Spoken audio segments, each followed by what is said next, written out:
Oi, pessoal, vamos prosseguir os nossos estudos de todas as segundas-feiras. Hoje nós começamos o primeiro estudo do volume 3 do livro Sabedoria do Evangelho, do Pastorino. E o estudo de hoje, então a gente continua a numeração, o estudo 72, é a cura do servo do centurião, narrado em Mateus 8, de 5 a 13, Lucas 7, de 2 a 10. Esse estudo, como nós já dissemos sempre, tem por base o livro Sabedoria do Evangelho do Pastorino.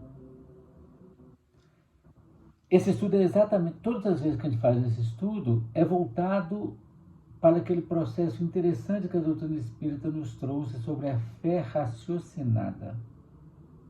A nossa fé não pode ser pautada na cegueira.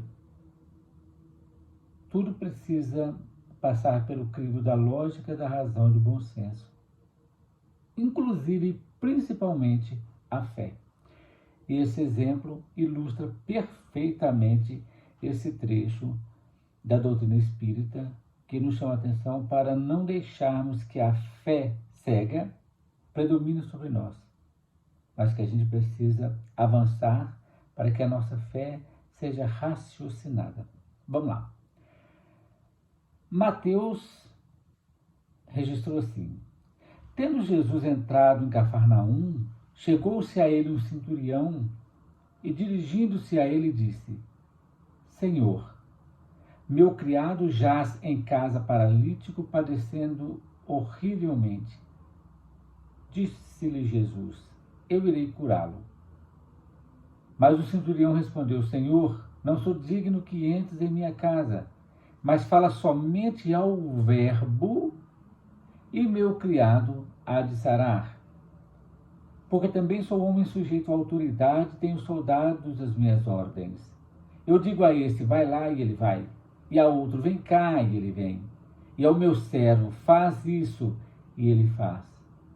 Ouvindo isso, Jesus admirou-se e disse aos que o acompanhavam: em verdade vos afirmo que nem mesmo em Israel encontrei tão grande fé. E digo-vos que muitos virão do Oriente e do Ocidente e se sentarão com Abraão, Isaque e Jacó no reino dos céus. Mas os filhos do reino serão lançados nas trevas exteriores, e ali haverá choro e ranger de dentes. Então disse Jesus ao centurião: vai, e como creste, quer dizer, conforme a tua fé raciocinada, assim te seja feito. E naquela mesma hora sarou o criado. Lucas registrou assim: um servo do centurião, a quem este muito estimava, estava doente quase à morte. Tendo ouvido falar a respeito de Jesus, o centurião enviou-lhe alguns dos anciãos dos judeus, pedindo-lhe que viesse curar seu servo. E estes, chegando-se a Jesus, suplicaram-lhe com insistência: ele é digno de que lhe faças isso, pois ele ama o nosso povo, e ele mesmo edificou a sinagoga para nós. Jesus foi com eles. E quando já estava a pequena distância da casa, o centurião enviou-lhe amigos para dizer-lhes: Senhor, não te incomodes, porque não sou digno de que entres em minha casa. Por isso eu mesmo não te julguei digno de vir a ti. Mas fala ao verbo, e o meu criado ficará são. Pois também sou homem sujeito à autoridade, e tenho soldados às minhas ordens. E digo a esse: vai lá, e ele vai. E a outro: vem cá, e ele vem. E ao meu servo: faz isso, ele faz. Ouvindo isso, Jesus admirou-se e, virando-se para a multidão que o acompanhava, disse: eu vos afirmo que nem mesmo em Israel encontrei tão grande fé. Regressando a casa, os que haviam sido enviados encontraram o servo de perfeita saúde.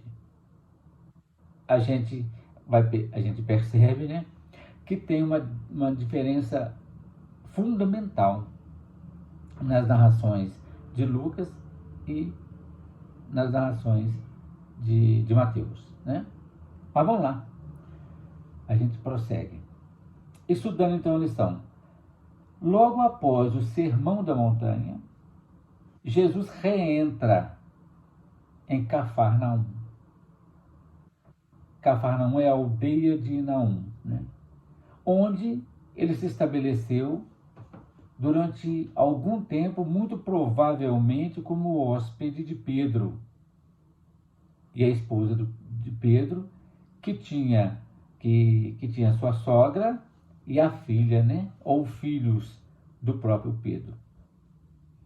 Aparece então nessa cena esse centurião romano.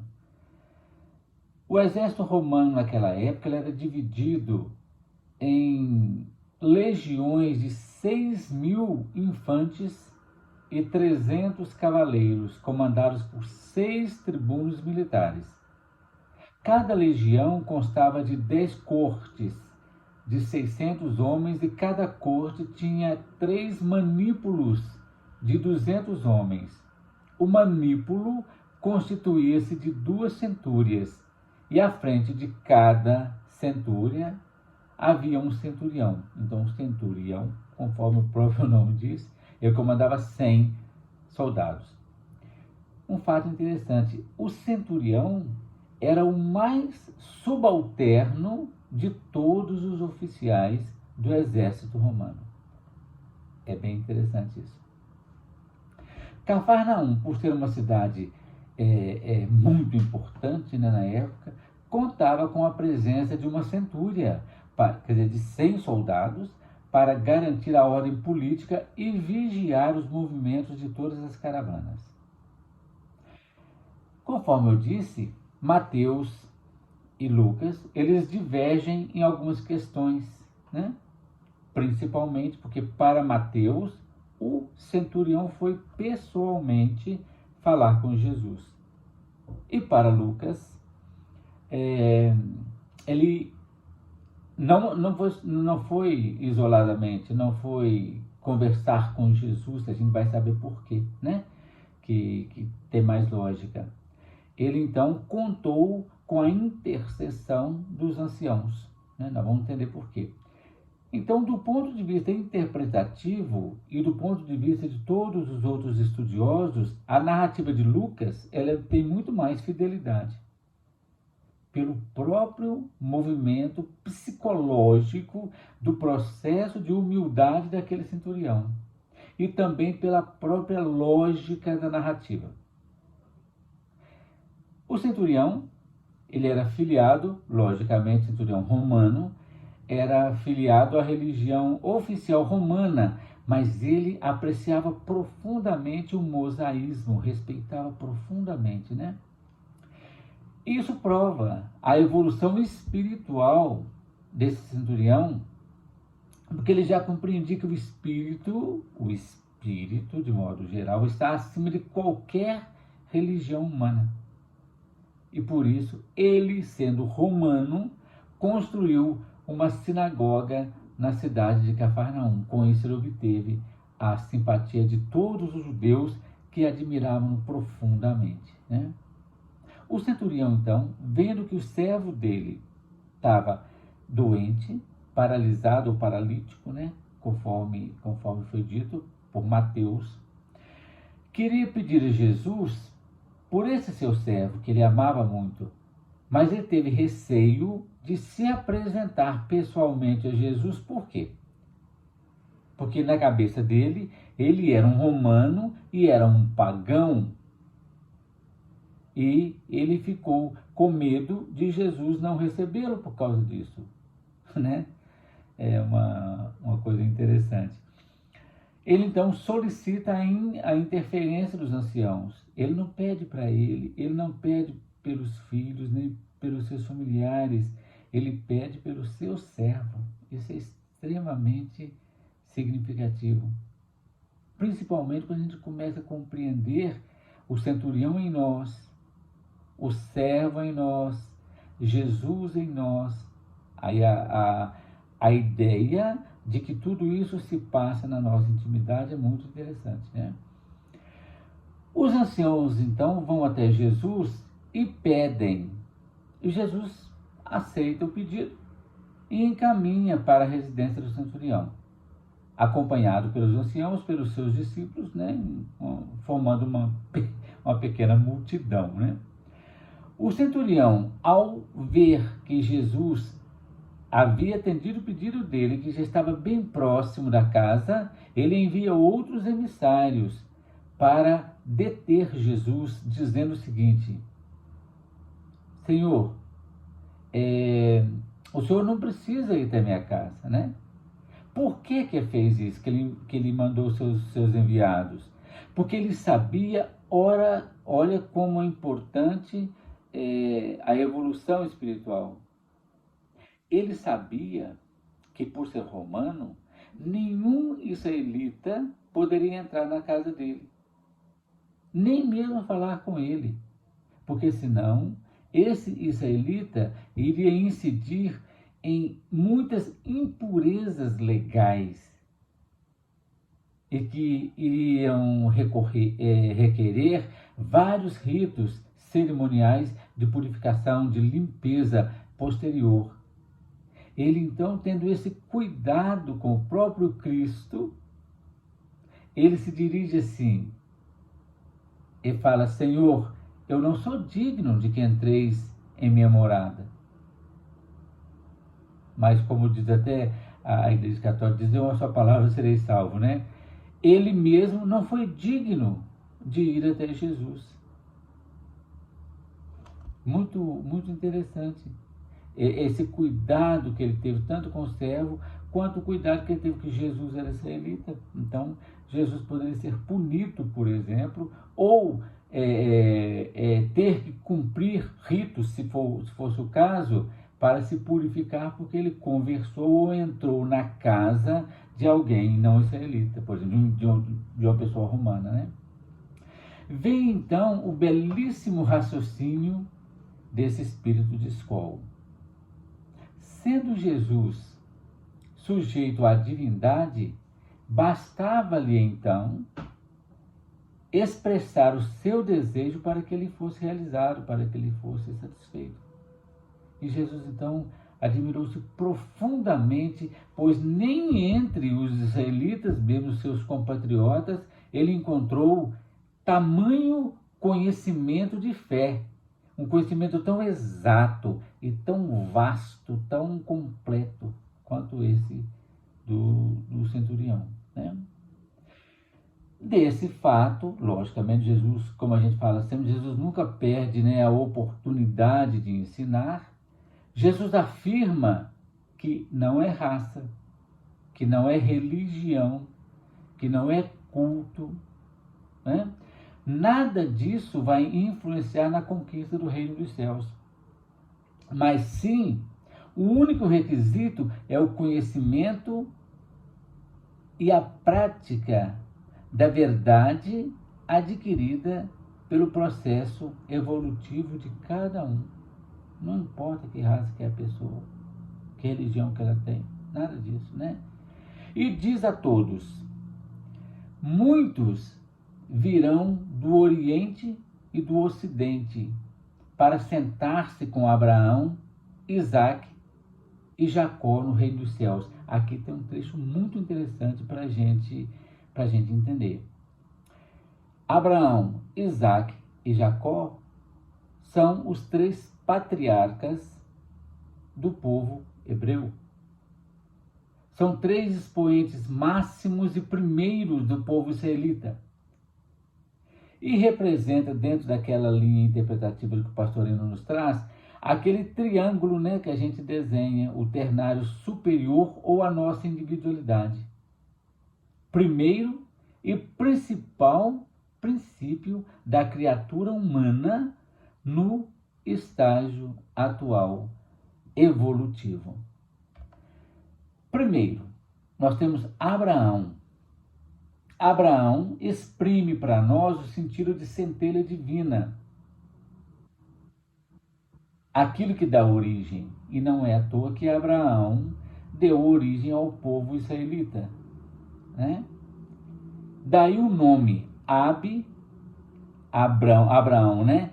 Ab, pai, Ram, luz, ou seja, luz, pai, ou pai, luz, né?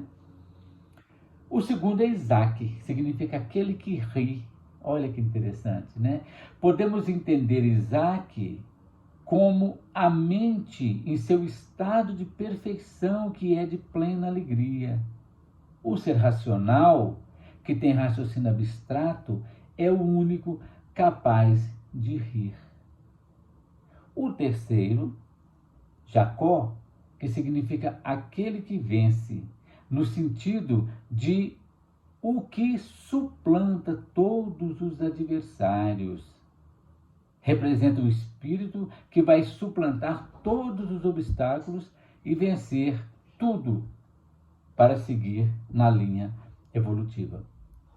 Aí vem a conclusão lógica, né? O servo do centurião é curado na mesma hora. Jesus, portanto, confirma ou reafirma a convicção daquele centurião e realiza a cura à distância. Entendendo, então, a lição em seu sentido profundo, esse admirável centurião, conhecedor profundo e sempre seguro do processo da iniciação da verdade, revela-se homem de grande evolução, pois vivia as duas qualidades máximas do ser evolutivo, que é o amor e a humildade. Ele amava o servo. E a humildade que ele teve para reconhecer a superioridade de Jesus. Lucas nos diz que ele amava o empregado. Seu amor era tão grande que ele o estendia não apenas aos seus parentes, mas até os seus humildes servos. E a sua humildade era tão sincera que acreditava não ser digno de que Jesus entrasse na sua casa, que recebesse um profeta na sua casa.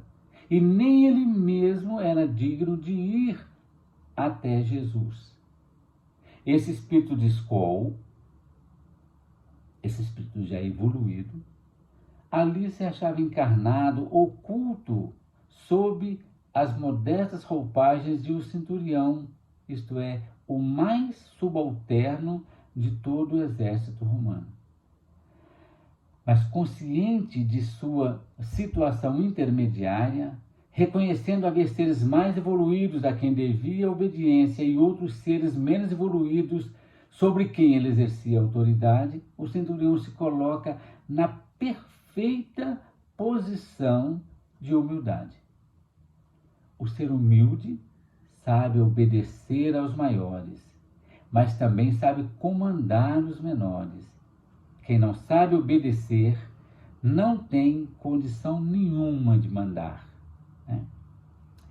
Quando então a criatura atinge o grau evolutivo intelectual, ele sabe comportar-se equilibradamente em todas as situações, compreendendo o valor e a necessidade desse encontro supremo com o Cristo íntimo, com o Cristo interno. Aí sim, se dirige com humildade à individualidade, confessando não ser digno de receber essa individualidade na sua personalidade. E como ele já sabe comandar com autoridade os seus veículos inferiores, isto é, seus servos, nossos todos sentidos, dominado ainda esses nossos servos, essas nossas as paixões inferiores, né? Reconhece que um desses seus servos, um desses sentidos que nós temos e que muito nos serve, ele está doente e que precisa ser cuidado. Aí sim, ele recorre então à individualidade para que ela, a individualidade, falando ao verbo, ou o Cristo interno, o ajude a curar as fraquezas desse seu servo. Que, na verdade, é um dos veículos inferiores que se encontram em sofrimento na animalidade, pois se acha paralisado por um processo de inação. Né? A individualidade de Jesus, logicamente, reconhece isso tudo, tece elogios à personalidade lúcida, equilibrada e humilde, declarando que nem em Israel, isto é, nem entre os religiosos, encontrou tão preciso e consciente conhecimento da verdade. Isso serve para nós, né, em todos os quesitos da vida. A gente precisa avançar para conquistar o amor e a humildade, assim como fez esse centurião. Agindo assim, simboliza que nós estamos caminhando rapidamente para a evolução que nos aguarda. É isso aí que eu preparei, né, para nossa reflexão, e que a paz do Cristo esteja em nossas mentes, em nossos corações, e na próxima semana continuamos, né, com nossos outros temas. Obrigado, gente, por tudo.